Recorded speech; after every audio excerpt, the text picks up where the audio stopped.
Hey friends. Again, I have no idea what time it is. Maybe 9:30, 9:45, I don't know. 10, my time? No idea, doesn't matter. I'm walking.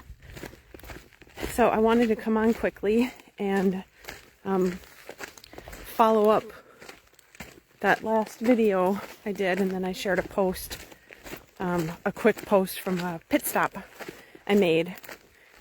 But I titled this short video, Camino Lesson, Walk Your Camino. Here's what I mean. So Camino means the path or the way. So when you say Camino de Santiago, it's the path or the way to St. James. St. James is the apostle, remains are in Santiago, all the things. But, so walk your Camino is walk your path, walk your way. And this can apply to everything, right? As with all of these lessons, gosh, the flies are crazy. Anyway, as with all of these lessons, it can apply to everything.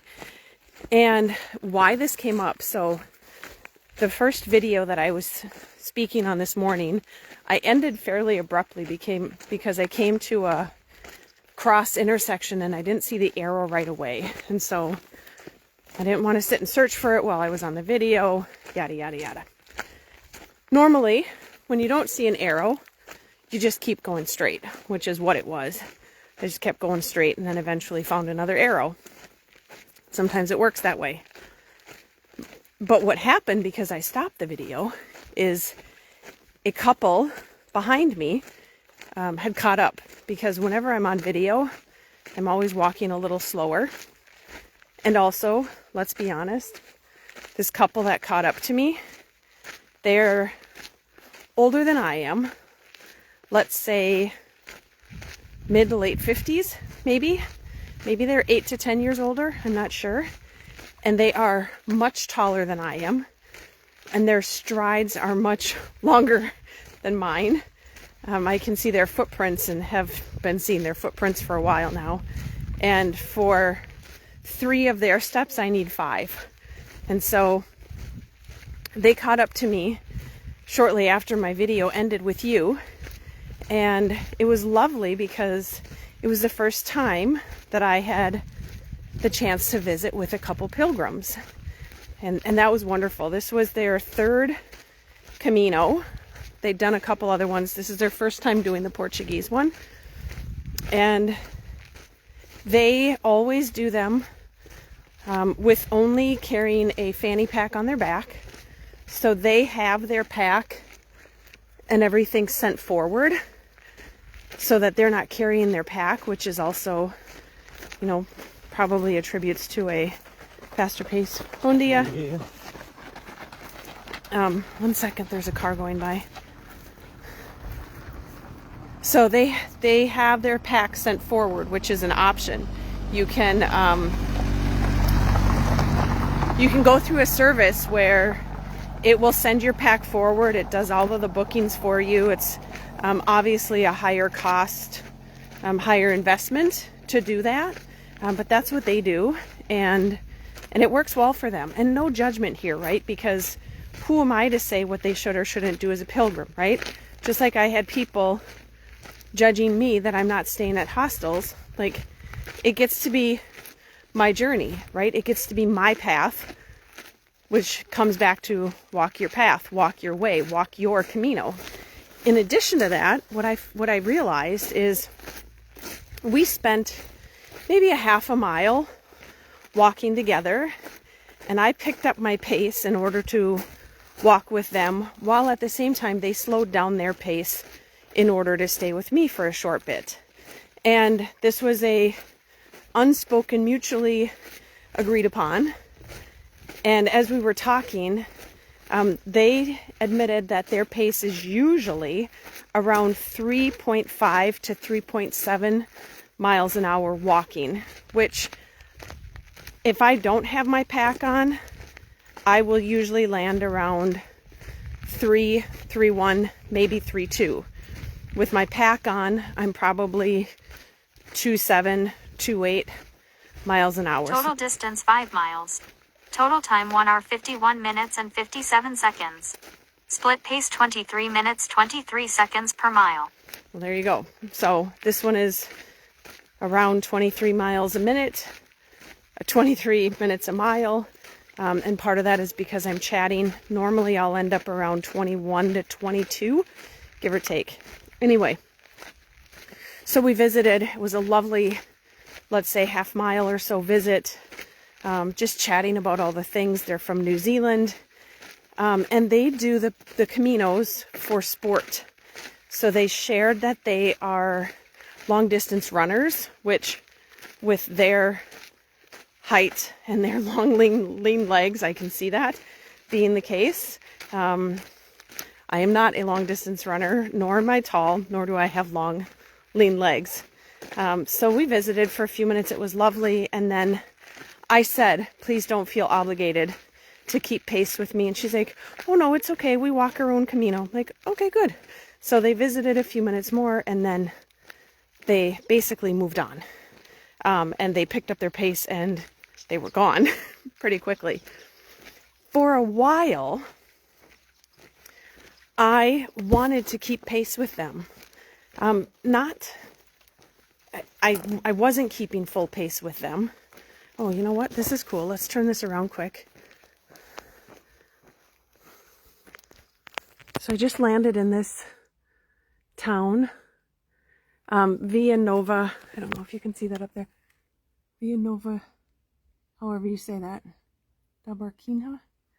And my next stop is Tomar. So, Tomar.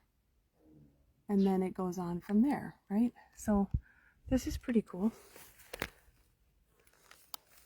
Anyway, we'll keep walking.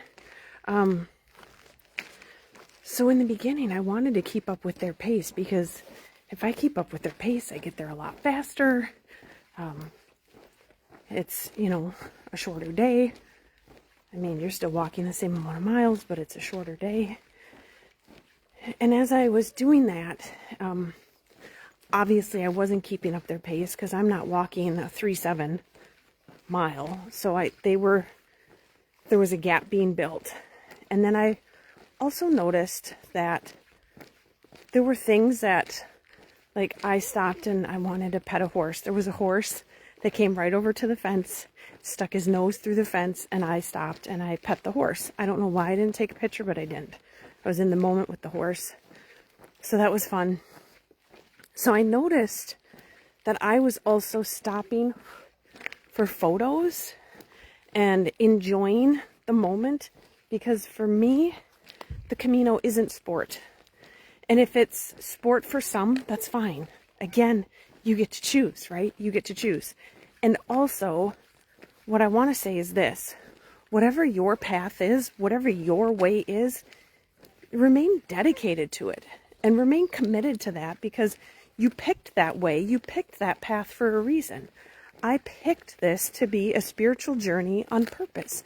And part of a spiritual journey for me is being really present and in the moments and enjoying when a horse walks up to a fence to say hello. Or I can't wait to show you these photos that I took through, I don't know how you say it, Sao Caetana, maybe? Saocaetana. Oh my gosh, so cool. And I spent a lot of time in that city or, you know, village walking through. It was basically a, what's that word when, desolate? That's not the word I'm thinking of. The word when no one lives there anymore. Whatever that word is. I don't know what that is, but it's completely run down, but still like so beautiful. Whatever that word is, I can't think of it. Anyway, so just being reminded that their path gets to be perfect for them and my path gets to be perfect for me. And I'm going to walk my Camino in a way that is meaningful to me. Additionally, I know that I want to be incredibly mindful about my feet. And so I'm stopping every 4 or 5 miles in order to just take my shoes and socks off and let them breathe and just, you know, check in on them. because that's going to serve me better in the long run. So maybe you're not walking the Camino, but you have something you're working on in your life. You have something you're doing in your business, personally, professionally. And if you find yourself being pulled, or someone else is influencing it, whether they're pushing you or you're just simply allowing it, maybe this is a reminder for you to get back on your Camino. Maybe this is a reminder for you to get back on your path and recommit to what your path is. So stay dedicated to that, because you picked it for a reason. And that doesn't mean you can't adjust. That doesn't mean you can't, make changes, as I've had to do, right? Unexpected change yesterday. And also, maybe there are times when just sticking to the path is a good thing, or sticking to the way that you've selected for it to unfold for you. So that's what I have for you for now. I'll check in later and share some photos. I hope you're having a beautiful day whenever you see this. And I'd love to know what you're up to. It's Saturday morning, and Saturdays mean all sorts of things for people. So I'd love to hear what you have going on. Have a great day. I'll talk to you later.